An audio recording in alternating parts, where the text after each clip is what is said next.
All right, hello everyone. We're going to get started here in about a minute. I'm going to wait to make sure a few people can get in. If you've been doing webinars with me in the past, then you'll see that I have a new platform now. I switched to using Hangouts on Air or Google Hangouts on Air, so it might be a little bit different, and I want to make sure everyone has a chance to log in because this is a little bit different than what I've done before. Before we get started though, if everybody could just double check, if you should be able to chat on the left. I see a couple people have entered the chat, so they're able to do that. If you maybe want to just let me know that you can hear me okay. You should be able to see my screen now with the tricks to setting up learning spaces there on the screen. So if you could do that, if you could do the little hand raise or just type something in the chat box for me that everything is good so that we can get started here in just a minute. So if everybody could let me know that that's working out okay, that would be great. If you're noticing a lag, or you're having trouble seeing the screen, or if it's just spinning, sometimes refreshing the page should take care of that problem. Hi, Emma.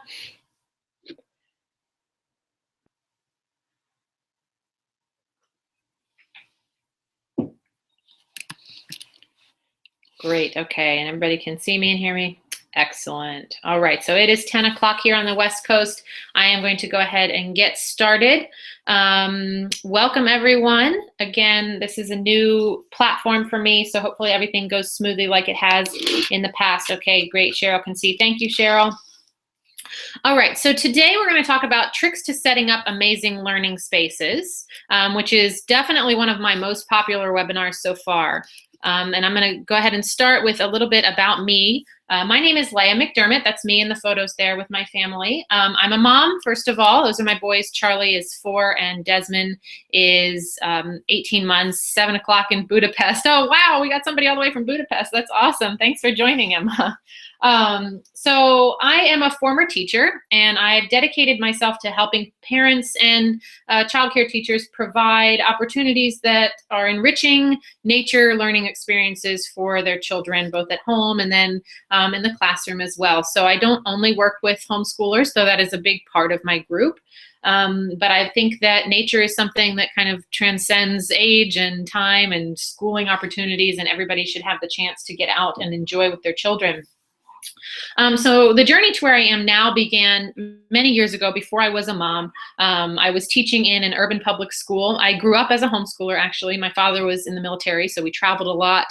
So homeschooling worked best for us. And learning has always been a passion of mine. So when it was time to choose a career, I naturally went into teaching. I got my dual certified as a reading specialist and an elementary teacher. I got 2 masters of education degrees and went right into the public schools ready to kind of change the world. But I got pretty quickly disheartened at the things I was seeing in the United States public school system. The class sizes were getting bigger and bigger, and I felt that the learning was becoming more automated. And I really believe in the individualized education of all children, and it became harder and harder for me to do that as a teacher with my class sizes continually getting bigger. One me and 35 10-year-olds, it gets really, really tricky to provide an individualized plan. Plus having the push from administration to kind of make everything across the board learning, which I didn't really believe in. So after I had my oldest son, Charlie, in 2011, I made the choice not to go back to the classroom.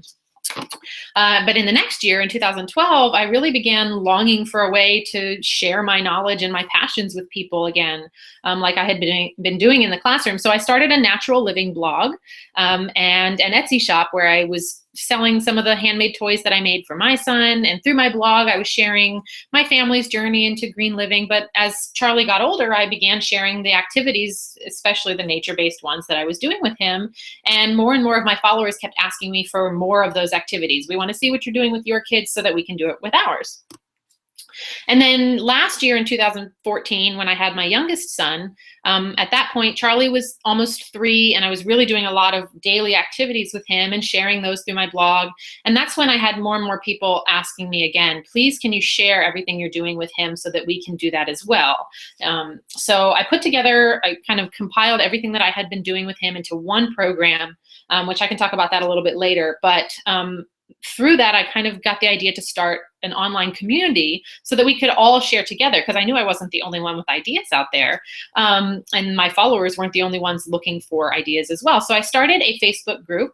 It's a nature-inspired learning group. I'm going to put a link in the chat box over there, so you should be able to click right over to that and request to join. It is a private group, so you'll have to request, and then when the webinar is over, I can go in and let you in. But if you're not already a member over there, definitely come join us. It's open to everybody, teachers, parents, grandparents, family, friends. It's a great place for everyone to come, and we share all day long. That thread is moving. We've got people sharing photos of what they're doing, asking questions, looking for support. And through that group, through discussions in that group, I kept noticing some of the same topics coming up. And I had more and more people asking the same questions. So I decided to put together a webinar series, which is a fun way for me to kind of teach what I know and share what I'm learning as well.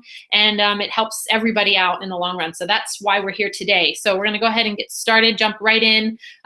Hopefully everybody's had an okay time with the login, but we're going to go right into it. And this is all being recorded, so you can come back to it later. So if you hop in a little bit late or you have some connection issues, don't worry, you'll be able to access this later on. So first, what are the basics? So what is needed to set up an engaging learning space? So first of all, you really want to think simple. I know that's tricky today because we've got Pinterest and some of these Facebook groups even, and other moms and other teachers, and there's definitely like a push to make the most colorful and the most creative and theme-based, playroom or bedroom or learning space or classroom. But really you want, for young children especially, you want it to be simple and toned down, because a child has a very short attention span. What the research says is that your attention, or a child's attention span, is their age plus 5. So if you're working with a 5-year-old, their attention span is only 10 minutes long at best. So really, if they walk into a room that's just overwhelmed with things and clutter and boxes and games and puzzles and colors, it's going to be way too much for them, and they're not going to engage with anything.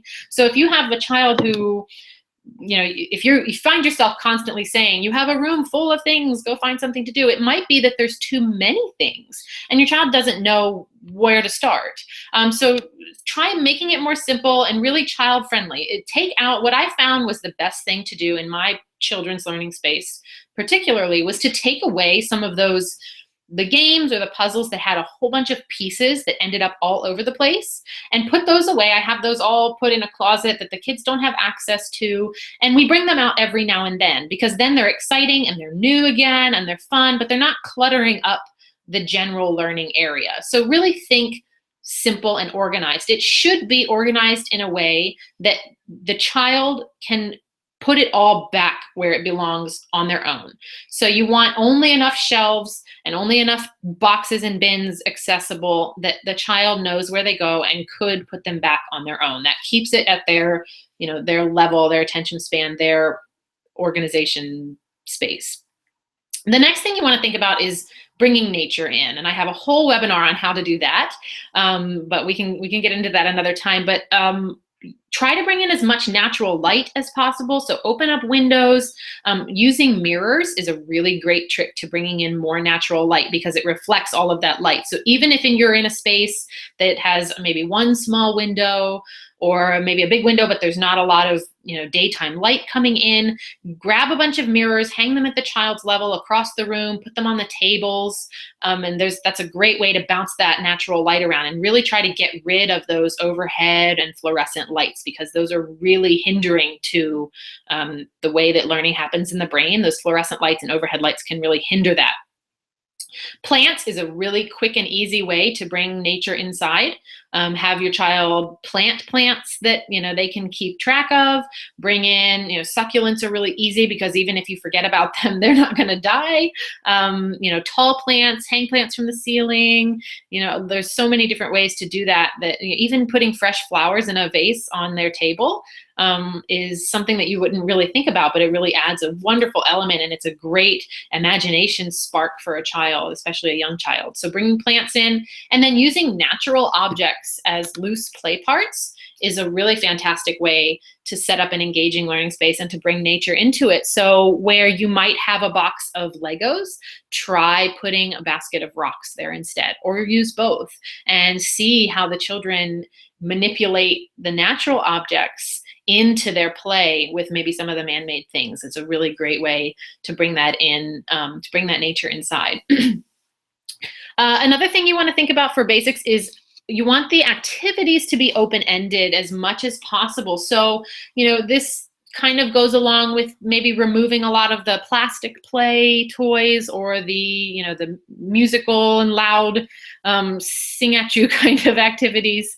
And really you want a child to be able to use something in a way that is maybe different every time, or you might see something different than your child does, but allowing opportunity for free play and imaginative play is something that's really important, especially if the child is like under 7, is a really important time to have free play. And then you want to set up multiple spaces. And again, this is another webinar totally that I'm working on all by itself, but even in a small space, so even if you have like one little classroom, or you're living in an apartment space with your child and you want you have to incorporate what they're doing in with the family space. And I'm going to show some pictures of how people do that here in a little bit. But it's a good idea to give your child multiple spaces. So indoor and outdoor would be one way to do that. Another thing that I'll talk about in a bit is having a calm space that's separate from the learning space. So even separating, the room that you might have for your child, separating that up into different little spaces is a great way for your child to kind of segment their learning and to absorb information in different ways. And another basic is what I call simple, complex, and super complex. And what this means is this is a way to set up activities that your child has access to. So maybe like the Montessori shelf activities, or setting things up on different tables. And what that means is an example of a simple activity is like a tray of sand. So you might set up a tray of sand or a salt tray on a table, and your child has access to that. Now that's a simple activity. They can move it around with their fingers. They could draw in it with their hands. They could scoop it up and play with it or build things. But there's only really one thing that they can do. It's very simple. It's just one thing. To make that a complex activity, then you could add a paintbrush or a shovel. One mess, but truly there's nothing better to include in an outdoor space than water. And that could be, depends on the space that you have, of course. If you're on an apartment balcony, that might just be a bucket or a bin of water that you set out each day when they're playing outside. Maybe that's a rain barrel, maybe that's a pond, just somehow, or a water table. But including water is a wonderful way for your child to manipulate their space outdoors. And then obviously having, scooping and pouring tools. It's a fantastic thing to include. And then loose parts would be the other one. And again, we want that to be as many natural loose parts as possible that can be manipulated and transferred and moved around and water poured on them. So, rocks and logs and sticks and acorns and pine cones and flowers, those all make excellent loose parts. Now I will say up front, the biggest challenge with creating an outdoor space like this is the storage of loose parts. So really that's the big challenge with this, because at the end of the day, your outdoor space can kind of look like the forest floor if you've got rocks and logs and pine cones that your child had been playing with and pouring water on all day long. So there's lots of different ways that you can, incorporate bins or buckets or whatever for cleaning up. I'll show you some of the ways that I've done it. I tried to incorporate it very naturally into our space so that it was like we created a rock pit, for example. So all the rocks went in the rock pit instead of having to have a bin. And I'll show you some ways that others have done that. The biggest challenge is for people that live in places where there are dangerous critters that will take over little buckets of rocks, like black widow spiders or scorpions. So it'll depend on where you live and how you can manipulate that. But that's the biggest challenge. So now some inspiration photos that I want to share with you here. So again, some of them are mine. Some of them come from my Facebook group and members in there. So on the far left, you see an example of just a backyard space, and they put up a teepee, a natural teepee, and that is such a great way to include an element of just great imagination for your child in an outdoor space. And it's really not as hard as you might think. This one they use, I believe these are willow branches and some bamboo that they use to set up that space. And I'll show you another example of a teepee in the way that we did it in our space. The second photo there, that's my son, and you can see this is what I meant by kind of like an overgrown weed patch. So here, this was a photo I took last year. He was 3, and he was not yet able to be in the vegetable garden by himself. So we had this little patch of Queen Anne's lace that kind of grew along the property line. So we let that grow instead of cutting it down, and he just thought that that was the coolest thing in the world. He went over to that patch every day. In this photo, you can see he's got a pair of scissors and he's out there cutting them down. And I actually had some parents in my Facebook group share with me after one of the webinars I taught here, one of this exact webinar, that their child was having a lot of trouble using scissors inside. So they went outside and gave them some scissors, and they picked up on the scissor skills immediately when they were able to just cut flowers and cut grass, because they were more interested in it, and it gave them an incentive to do that. So that's one way that you could do that. And it doesn't look that bad. And to a child, truthfully, dandelions and Queen Anne's lace are absolutely beautiful. So it really doesn't matter if it's a rose garden to a child. Everything is so pretty outside for them. So that's one way of including plant life. On the third photo there is just kind of an inspiration thing of a way that I brought color to the outdoor space. This was when you walked out the back door of our home, these were some just cement blocks that I spray painted and painted with numbers and colors on them. And that was kind of just a fun, imaginative entrance into the backyard learning space that we had. And then on the far right photo, you see an example. This is from my my Facebook group as well. This mother upcycled some pallets and cut some holes in them and put legs on it and turned it into an outdoor water and sensory tub table, which is a great way to include water in the space. So they would put, she could tint one side with some sensory materials, put raw water in the other, plain water in the other. Lots of little loose parts there the child is playing with. They have a bucket that they can, or a watering can, they can transfer the water back and forth. So just a great example there of a way to bring water to a learning space outdoors. Some more inspiration here. On the bottom left, I love this photo because so many, I'll admit that I got a lot of my inspiration from Pinterest for my outdoor space. But it can get crazy, guys. It can get so crazy perusing Pinterest because you think that you'll never be able to create something like you see. But truthfully, go back to that very first basic principle that I shared. Keep it simple, because to a child, this is the most incredible space that I've ever seen, because and look how simple that is for a parent to create. It's just a patch of dirt. They've got the hose right there, so the child has access to water. You can see plants are planted there. It is some cement blocks with a piece of wood stacked on top, and there are, mom and dad's old pots and pans and cups and scoops, and there's so much imagination and learning that can happen in that space. And it probably didn't cost a penny. It's just old pots and pans, blocks and wood, and a hose. And you really don't have to go crazy with spending money or buying new things, because just a new look at your space that you have can spark so many ideas when you really start thinking about it from a child-friendly, very simple perspective. The second photo on the top there is, we recently moved this summer. So this is a photo from my old home. But what we did here, you can see, is we kind of sectioned off an area of the yard. We took old fence posts and we cut them down and planted them around, so there was a separate space. And then we had, my boys are both sitting there in a rock pit. So I bought some pond rocks from Home Depot. They were like $4 a bag, I think.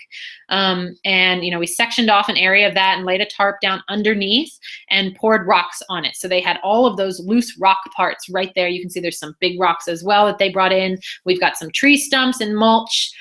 You can see the pine cones kind of strewn all over in the background there.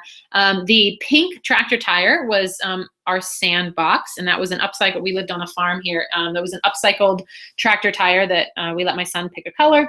He picked a beautiful shade of pink to paint the tractor tire, and then we put sand inside. And then I had a bunch of people ask me how I kept like cats and other critters out of it. And what we did there is, if you look against the brick wall there, it's a giant piece of plywood.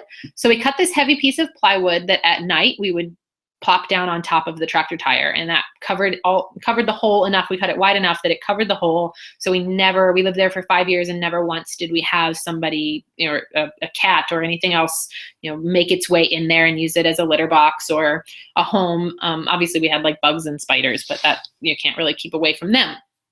But then, so that it wasn't just an empty piece of space, during the day, we'd plop that plywood up against the wall there. And you probably can't tell by the photo, but I painted the underside of it with chalkboard paint so that during the day, it was an outdoor chalkboard. And then at night, it covered up the tractor tire and covered up our sandbox. So it was a really good upcycle way to utilize that space. Beside that board there, you see the little old toy chest that had a lid. And so inside that toy box is where we kept some of the storage for the loose parts, to kind of separate it a little bit from maybe rain or other creatures. So that's where they would keep like their pine cones and acorns and other things that they gathered on nature walks and stuff. So that's just an example of the way that we set up our space. On the top right there, you see a really good example, and again, of maybe a smaller outdoor space, but it's perfectly set up for a child to explore. She's got water, she's got plant life, she's got loose parts, another upcycled pallet kitchen right there, just a wonderful little imaginative space for the child to explore. And then I love sharing the picture on the bottom because this was one that I added to the webinar later. After the very first time I taught this webinar, I had a mom, this is somebody from my Facebook group, she shared this photo within like an hour of attending the webinar and said, I had this space in my backyard. I wasn't really sure what I was going to do with it. After the webinar, I had all this inspiration to go out and look at it all over again. And they've turned it in. You can see they set up a little rock pit there. They bought some sand. She had an old coffee table that she took the tops out and she was going to put bins in there to be a water table. So right away, she and her child were able to go out, look at their space with a new eye and create something right away. Which is fantastic. And then one more slide here of inspiration photos I want to share. So down on the bottom left is an example. This is not my photo, but this is exactly the way that we did our teepee in the backyard. We just used some old logs or branches that had fallen off of trees on our property. I think in this picture they used some bamboo sticks. And then in the early spring, we would plant peas and beans at the base of the teepee so that because they're so fast growing, by early summer, the teepee was full of greens. It hid the inside, it kind of made a little fort, and there were fresh veggies growing off of the teepee. So that was something that was always really fun for us to do, and a lot of lessons learned from that process. So if you have the space to do something like that, I highly recommend it. And then in the second photo there, that's my son. That's how we gave him water access. So this brick building that you see, that's actually, if you can think, I'll go back one here so you can see this, the brick building right there that my arrow is pointing to. This was on the side of that brick building there.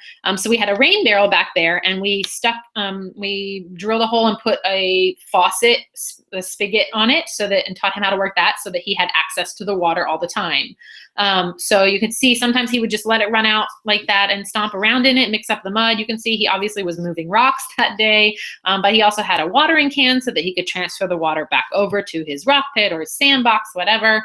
So much imagination there for free play. And then you can see the logs, the branches there on the far right of that photo. That's where we had our teepee as well. So you can see the green just starting to pop up at the base there. When this photo was taken, that was just at the beginning of spring when things were starting to grow up. So a month from this photo, that whole teepee would have just been covered in beans and peas.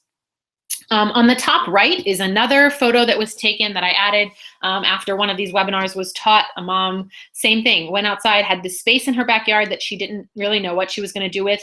And this is my favorite photo because this mom told me that she never would have thought that her son would enjoy just playing in the mud and just getting messy. But after watching the webinar, she went outside, she took some loose parts and gave him some water in this little dirt pit that she didn't really know what she was going to do with. And look at him. She said he played forever in that mud pit, just getting himself dirty, sticking his feet down in the water. In the right part of that photo, you see he was using a strainer to scoop through the mud. I mean, he just had a ball. So even, you might think that it's not something that your child would enjoy, but truthfully, getting out into nature is something is just so therapeutic, and amazing benefits come from getting in the mud and getting dirty and having access to life outdoors. So I love, love, love sharing that picture series right there. And then on the bottom, I wanted to share this picture as well, or the series of pictures, because this is a great example, someone else from the group as well, a great example of what to do when you don't have a big yard or a big outdoor space. So this is something that is done they have an apartment balcony, but even in that small space, this child still has access to every one of those elements. You can see he's got his art space set outside, but she has bins underneath that little table of him for loose parts for him. There's plant life growing there. And she even just a little sun tea container full of water with a spigot that he can transfer. And this child is getting, believe it or not, he's getting as many benefits from that small space as the child above him that's digging in the water, and my child on the left who's, stomping around in the mud. So it's really about providing those elements in the space that you do have versus, having a lot of outdoor space. So it's about being creative with what space you do have. So one thing I like to toss in here, and this is a whole different thing on its own, but I love sharing this because it's something that a lot of people don't think about. Color actually plays a really big role in the way that a space can feel and in how it makes a child think, in the areas that it activates in the brain. So just a couple of things to think about maybe when you're creating an indoor space. Vibrant colors like red and yellow and magenta they activate areas in the brain that are for gross motor use. So if you have a space in your indoors or outdoors where your child's going to be doing gross motor work like big block building or large play or exercising or dancing around, using those bright colors will actually help activate the areas of the brain where your child will be using that information. And the same goes for if they're doing hands-on work like art, or writing or puzzles or games. Soothing blues and greens will help activate that center of the brain. And then for those quiet spaces that we were talking about, a very calm area where they're going to be like reading or focusing or maybe even sleeping or napping, you want to use whites or very light pastel colors to decorate that space. So that's just something I like to toss in there. It's something to help maybe when you think about putting things up on the walls, that's a really good way to bring some of that element of design in, is thinking about what color can do for your space. And then to kind of sum up a little bit everything I've just shared, I know I've been talking fast, but I don't want to take up your whole morning or afternoon, so I want to get everything kind of crammed in. But truthfully, it is not about the size of your space. It's not about the Pinterest quality of your decorations. It is about the learning experience that you provide for your specific child. And in very simple terms, give your child a space where they can feel it's uniquely theirs. So whether that is an entire room for themselves, an entire backyard for themselves, the closet door taken off of the closet, or even a space inside a shared family area, something that they have ownership over will help so much with creating a unique learning space for them. And one way you can really ensure that you're doing that is to let your child have a hand in putting the space together. It doesn't have to be about you decorating it and then bringing your child in later to kind of revel in what you've done, but really let them be a part of what you're doing, especially with an older child, because what works for my child, you might have, gone through this webinar and gotten some ideas from that, and I hope you did, but not every single photo in here was the same. All of those spaces were set up differently, and that's why I like to share photos from a whole bunch of different people, because they're setting up spaces that are unique for their children. And that's something that you're going to have to do as well. And one way to really make sure you're doing that is to incorporate your child, because your child's going to have interests that might be different from mine and somebody else's. And then one last thing I really want to emphasize when you're setting up these spaces is your overall goal is going to be to set up a space where you can provide open-ended learning experiences, especially, ideally with nature. And then your child can go in and experience those. So I know that this free play activity, or the free play mindset and the open-ended mindset, can be daunting if you're not used to something like that. Really letting the child, the idea is to let the child lead their learning experiences. If you aren't familiar with the Reggio Emilia approach, that's where I take a lot of my my learning philosophy and learning space set up from. But what you really want to do is you're not removing yourself from this. You're still setting up structured play. So what you think about is you're setting up an activity that is open-ended enough that your child can explore it at their will and guided by what is most interesting to them, but it's still structured in a way that that they're getting something specific out of that. And I hope that makes sense. So to kind of segue into that, I want to talk about what I mentioned at the beginning when I was introducing myself. I talked about the program that people had asked me to put together based on the things that I was sharing that I was doing with my son. And way back in March or April, I think it was, I released a kind of like a beta version of this curriculum or this program for preschool and pre-K and kindergarten. And I put it out there. I had a lot of people kind of give me feedback and share it with me, what they thought of it and used it. And I re-released it at the beginning of this month with all of that feedback in mind. And really, all of the things that I talked about today was setting up the learning space. This is what I'm talking about right here. Using activities from a program like this can help you set up all of those activities. So I just want to share this with you in case it's something you might be interested in here, because it goes along with everything I've been talking about today. So inside this program, you get 20 themes that are all based around nature. And it's been re-released again with all new material and activities and updated based on the feedback that I got from everybody that used it at the very beginning.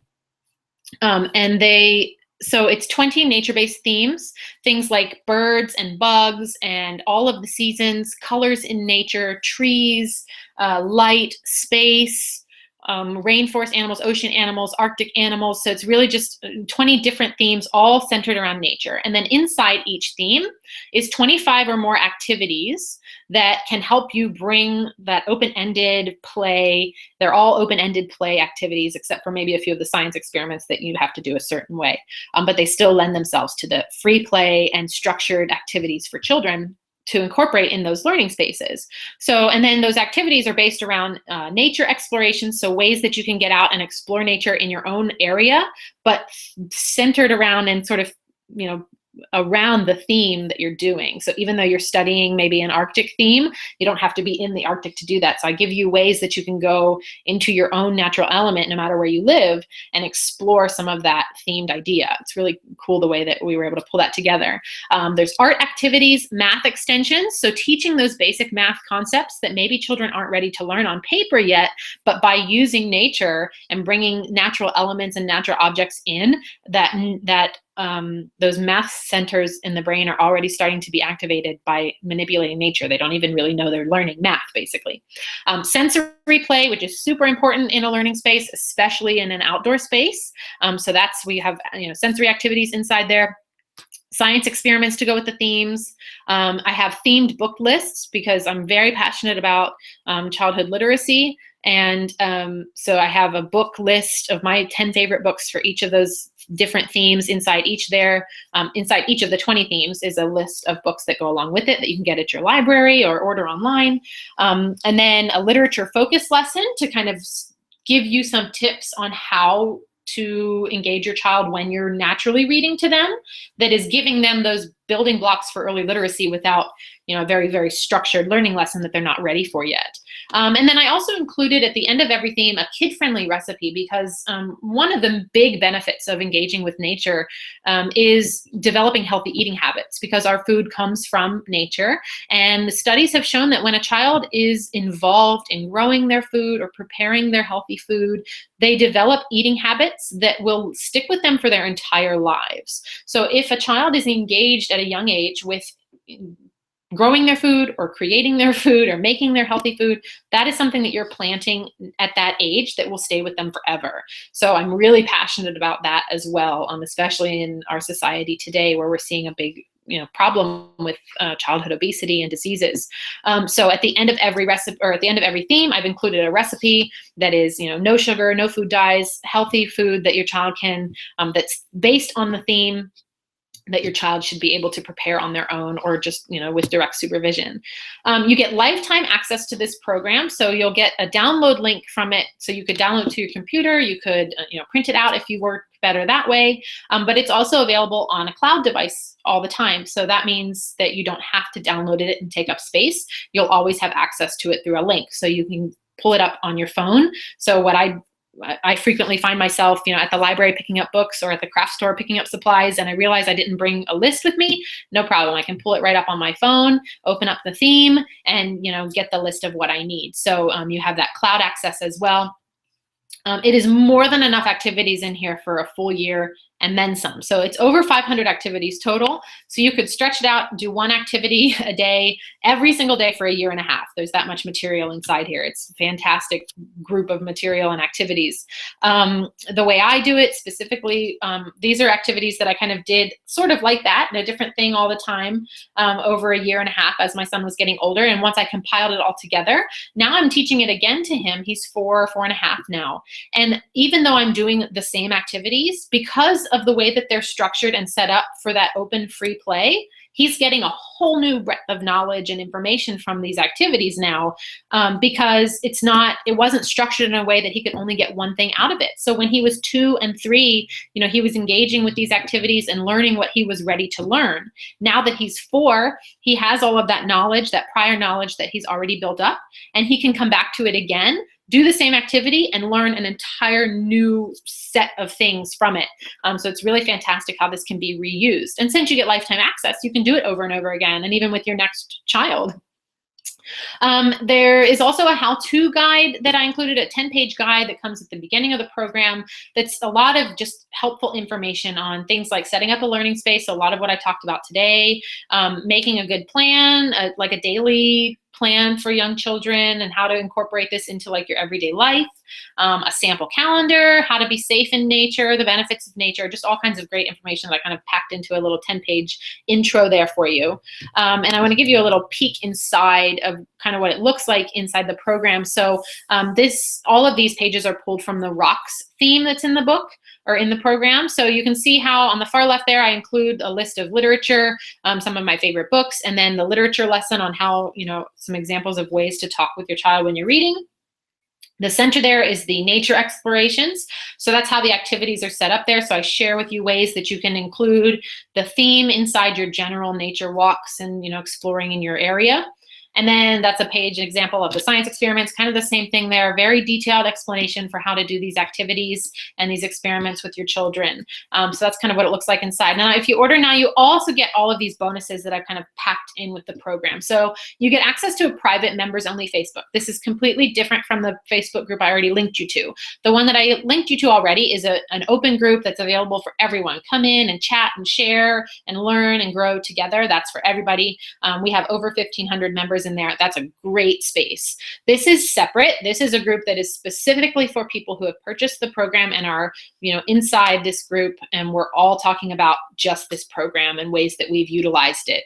I have created a calendar of how I'm going through the program with my son over the next year. Lots of people inside the program are doing that right along with me. So it's a really great support group. If you feel like you're new to this or you're not sure how to start, this is a great thing that you get along with it, because you get to kind of work along with us. It's like a private online preschool or kindergarten, basically. And then in addition to that, we've got people that are like, sending each other things and meeting up. There's all kinds of little conversations happening. And I'm also sharing lots of information only in that group that you wouldn't get anywhere else. So I have like specific documents and files that have supply lists, and they're editable by the members.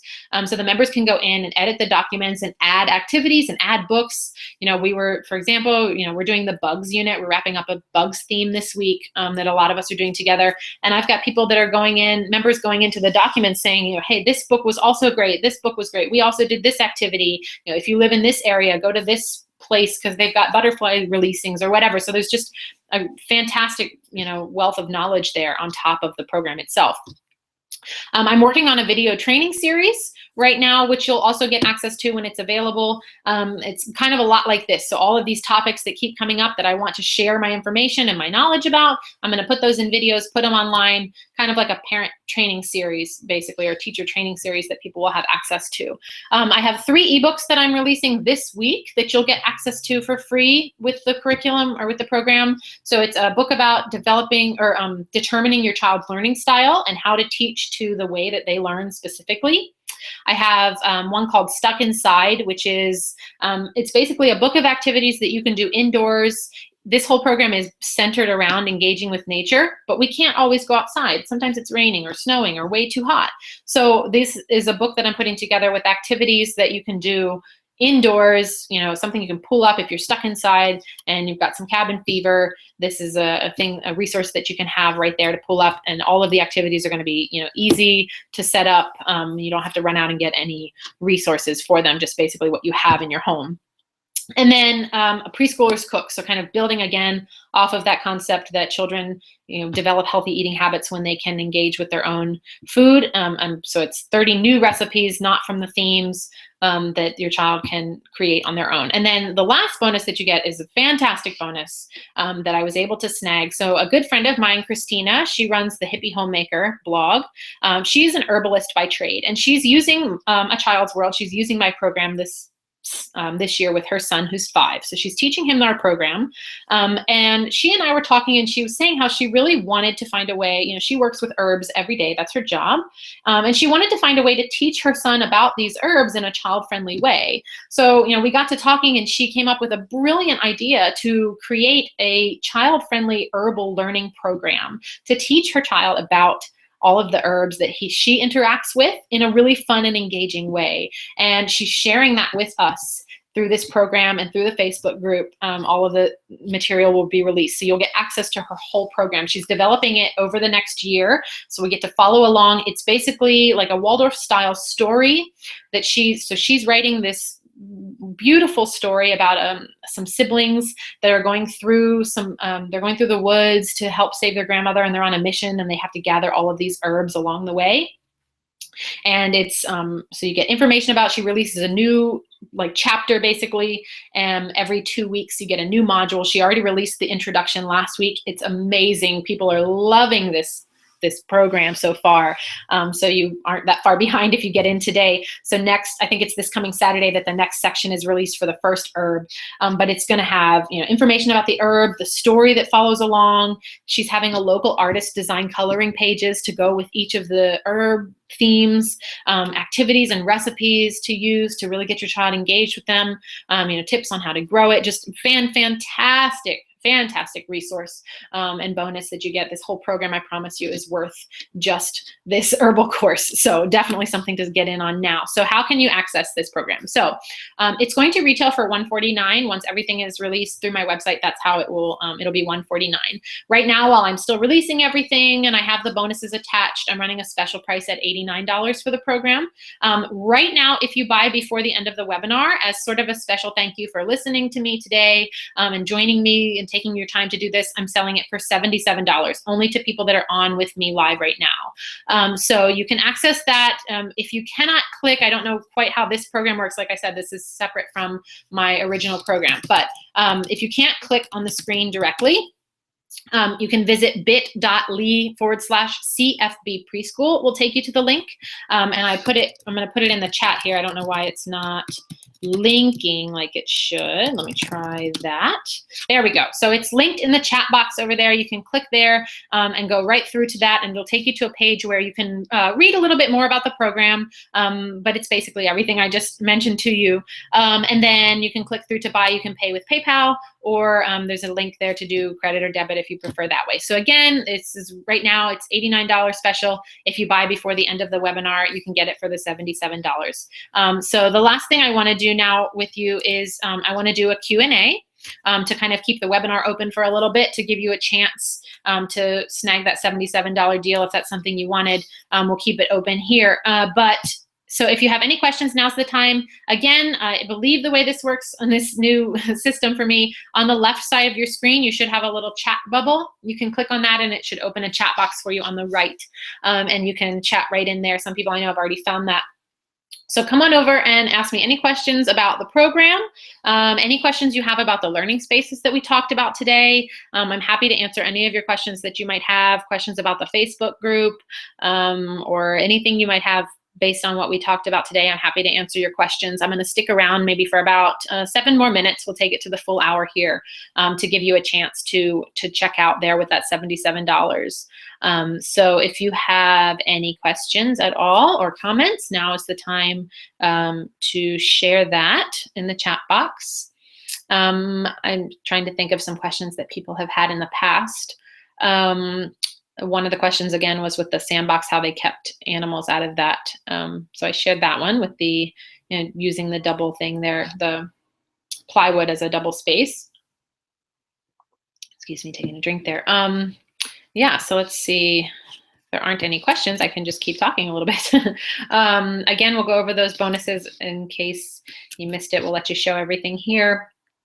So you get the 20 nature themes, the 25 activities with the nature explorations, art, math extension, sensory play, science experiments, theme book lists, literature lessons, kid-friendly recipes.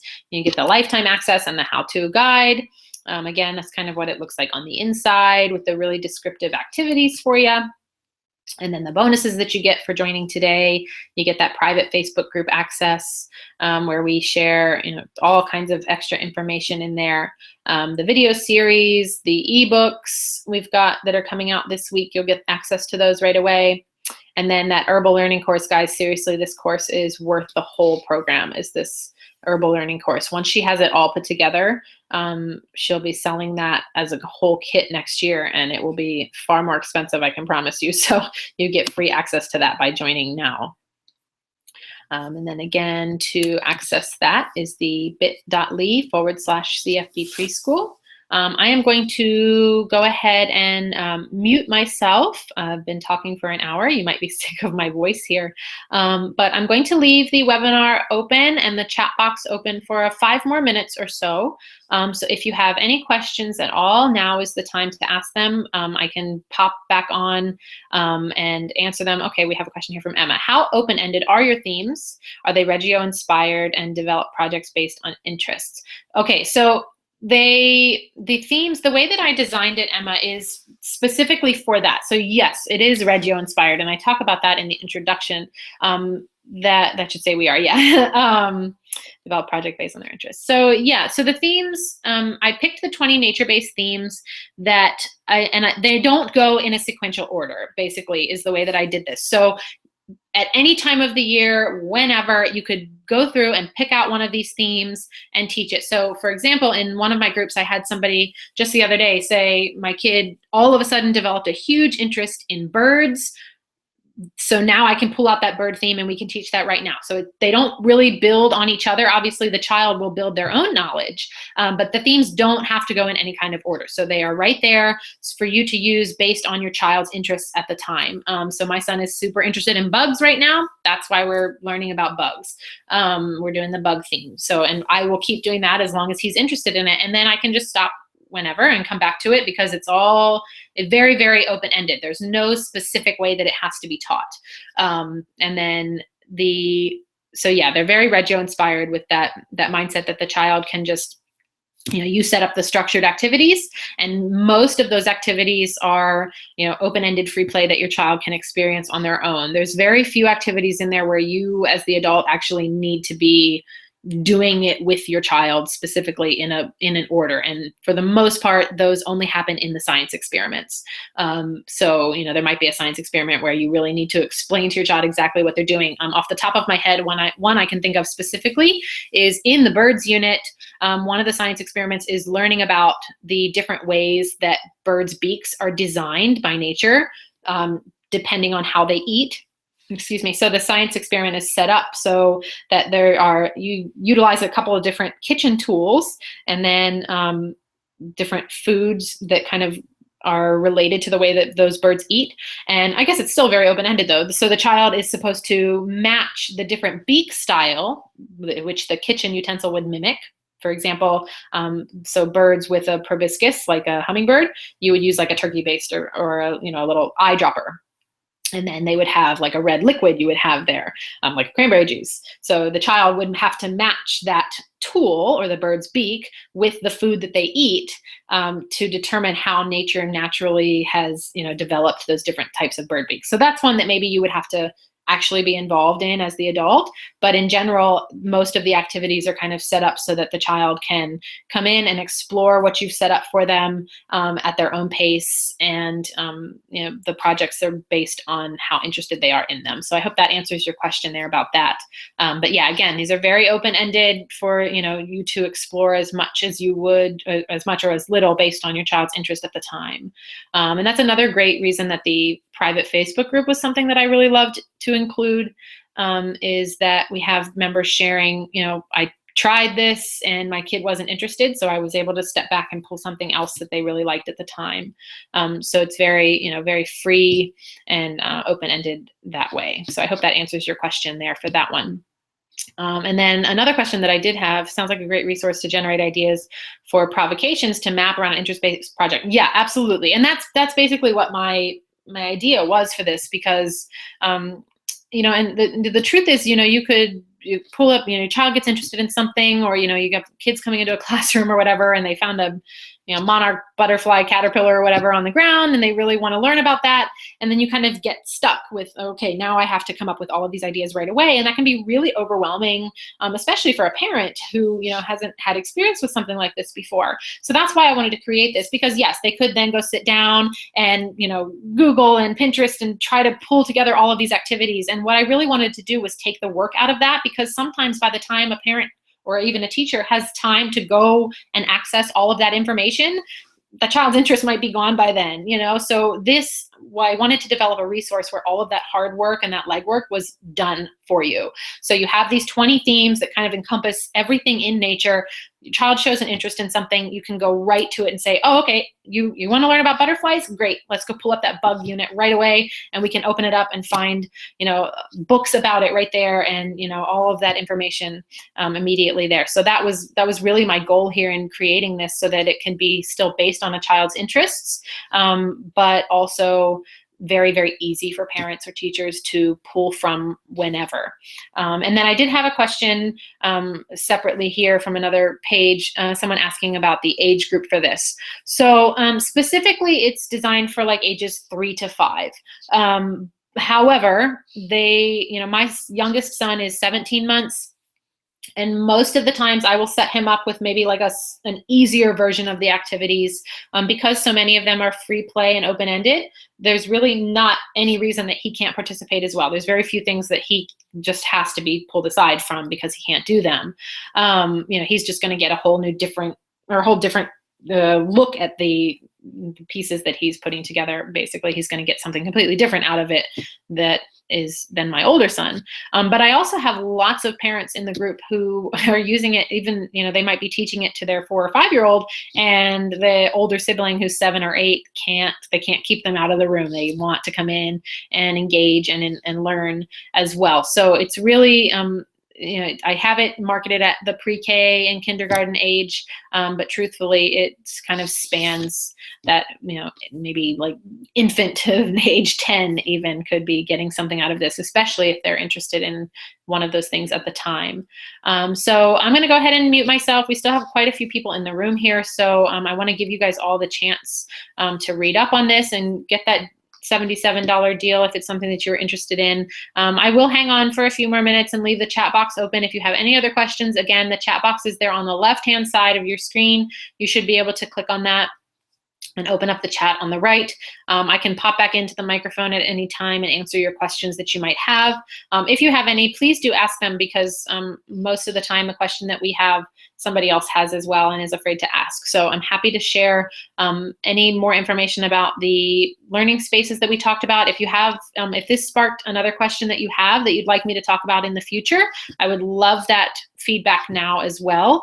I have expounded on a lot of the original basics that I talked about, like bringing nature into an indoor learning space. I have a whole webinar that I developed just on that specific topic because people were asking for more information there. So ideas on future webinars I'd love to hear about as well. But other than that, that will be it from me for the day. You should be getting an email shortly about how to access this webinar later on, because it is being recorded. So you'll have those inspiration photos and that information to come back to as well. You'll still get the information here about the program, and you can definitely still purchase it the rest of the day. If it's something you need to think about, you can head back to that link again. The only difference is after the end of this webinar, the price will go back up to the $89. That's a special just for the live viewers today. So that will be it from me. Again, I'll remain on for maybe about 5 more minutes to answer questions. And that would be it. Quick, when is the webinar, the next webinar date?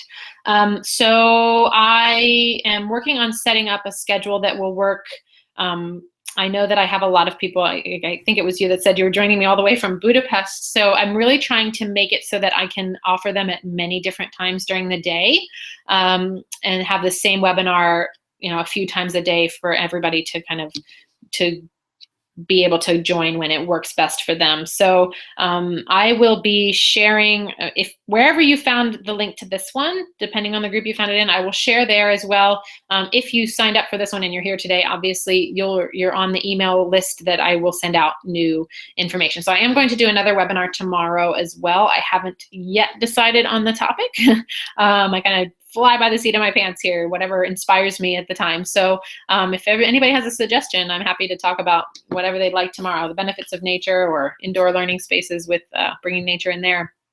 But again, I'll definitely do one tomorrow. This time is good. Oh, perfect. Okay. So this is the time that works best for me, truthfully, to be live. So I do know that the new system that I'm using allows me to record and automate the webinars. So basically I can do the live one in the morning and then replay them a few times, and people can still join in like it's live for them. And I think I'm going to try doing that so that everybody has a chance based on where they live. So generally this 10 o'clock on the Pacific Coast is when I will do them. So if this works for you, that's perfect for your time zone, Emma. And then I'll have it automated so that other people can use it. I just needed to, this is the first time I've used this particular system for the webinars. So I needed to kind of do this one on its own before I set up a whole pattern to kind of explore how the system worked. Yeah, so definitely I'll do another one tomorrow this time, and I will have the information sent out via email for that sign up. But that is it from me for the day. Again, I'll leave this, the $77 bonus deal, 4 more minutes, guys. I'll leave it up until 10 after. And then it will go back to the 89. So any other questions, go ahead and I'll answer you in the chat, but that will be it from me for the microphone. And thank you again for joining me, and you will get this email. You can definitely share it out. If this was good information for you, share it with your friends. And please come and join our Facebook group. Again, that link was a little higher up in the chat box there. You have the link to join my free Facebook group, the Nature Inspired Learning. Everybody's welcome there. And then the bit.ly/CFB preschool is how you can access information about my program. So thank you so much for joining me. Have a wonderful day or evening, depending on where you're joining me from. And thanks again. Bye-bye.